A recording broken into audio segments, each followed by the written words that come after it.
अस्सलाम वालेकुम दोस्तों, बहुत अहम खबर है कि मार्क ज़करबर्ग ने जनाब इंडिया से व्हाट्सएप और अपने दीगर ऑपरेशंस ख़त्म करने की धमकी दे दी। ऐसा क्यों भाई? अभी पिछले दिनों तो जनाब ये उत्थे रोटी खा गया है ब्याह दी, और उस ब्याह की रोटी को तो हलाल कर ले। लेकिन बहरहाल असल सूरत हाल अब सामने आई है। उसने कहा है कि उसको दबाव दिया गया, जैसे हम पर भी आता है बाज़ दफ़ा, बाज़ पॉलिटिकल प्रेशर आता है हमारी तरफ से भी। इस तरह की जो फ़ॉरेन जो यहाँ पे ऑपरेशंस कर रहे हैं, मुख्तलिफ कंपनीज हैं, मल्टी नेशनल हैं, जिसमें ख़ास तौर पर कमबख्ती इन्हीं टेलीकोस की आती है, फ़ोन ये वो डाटा जहाँ पे होते हैं, शेयरिंग होती है। तो इनको कहा गया कि जनाब आप, क्योंकि इनक्रिप्टेड होता है सारा डाटा, आप कुछ कस्टमर्स का डाटा हमारे साथ शेयर करेंगे, जिस पर जनाब मार्क ज़करबर्ग भाई ने चिट्टा इनकार कर दिया। उन्होंने कहा जी ये नहीं होगा, क्योंकि ये पहले कभी हुआ भी नहीं है तो होगा भी नहीं। तो इसी तरह 2021 से इन्होंने चैलेंज किया हुआ है वहाँ की जो दिल्ली हाई कोर्ट है वहाँ पे, जिस पे इनको कहा गया कि जनाब जो कॉलर होगा उसका नाम, और ये बाज़ दफ़ा एनोनिमस कॉल्स होती हैं, अननोन ज़राए से कॉल की जाती हैं अपनी आइडेंटिटी शो किए बगैर, तो इन पर दबाव है जनाब कि आप उनका डाटा, उनका नाम गवर्नमेंट को, हुकूमत को जब वो आपसे तलब करेगी तो आपने उनको देना है। तो ताल फिर उन्होंने कह दिया कि जनाब इसका फिर हल यही है कि हम यहाँ से अपनी बोरिया बिस्तर लपेटते हैं और आपको सलाम करते हैं, खैर बात कह के यहाँ से चले जाते हैं। बहरहाल ये बहुत हैरानकुन बात है। देखें अब क्या होता है, क्या वो कंप्रोमाइज़ करते हैं या ये अपने डाटा पे कंप्रोमाइज़ आएगा इनकी तरफ से, क्योंकि यही एक चीज़ है। हम समझते हैं कि जनाब ये बड़ा महफूज है डाटा, जिससे भी फ़ोन कर लो, कॉल कर लो, आपस में व्हाट्सएप मैसेजेस कर लो, तो वो कहीं पे लीक नहीं होगा।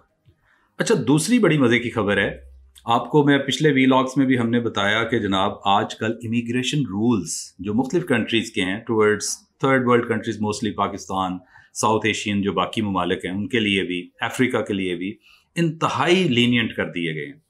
अब जनाब बारी आती है कि जब देखा कि हर तरफ से हो रहा है तो पुर्तगाल भी सामने आ गया।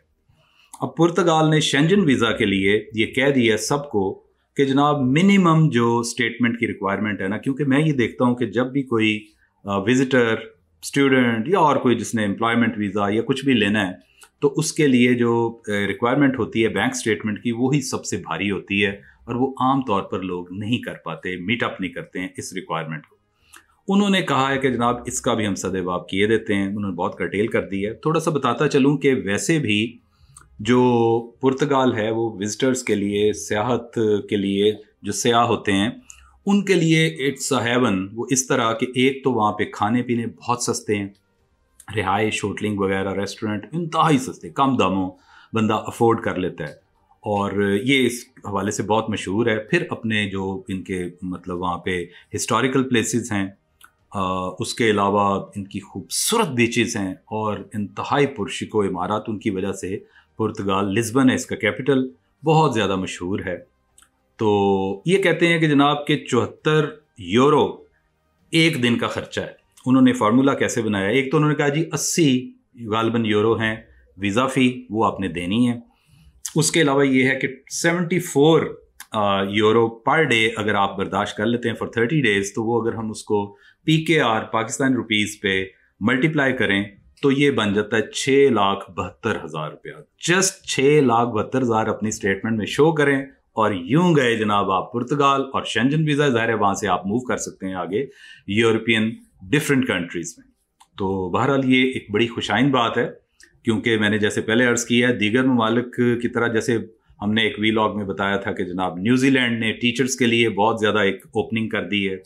इसी तरह स्कैंडिनेवियन कंट्री में नॉर्वे, उसने भी बहुत आसानियाँ पैदा कर दी हैं। UK भी करने जा रहा है, और जर्मनी का भी हमने हवाला दिया था कि वहाँ भी काफ़ी उन्होंने लीनियंट कर दी है, मतलब जो बहुत पहले सख्त शराइत थी उनको ख़त्म कर दी है। मकसद हमारा यही होता है दोस्तों कि कोई अच्छी खबर हो, बुरी भी खबरें देते हैं, क्या करें, खबर तो फिर खबर होती है। तो हमारी कोशिश और ख्वाहिश होती है कि अच्छी खबरें आएँ, वो हम आप तक पहुँचाएँ। आपका बहुत बहुत शुक्रिया।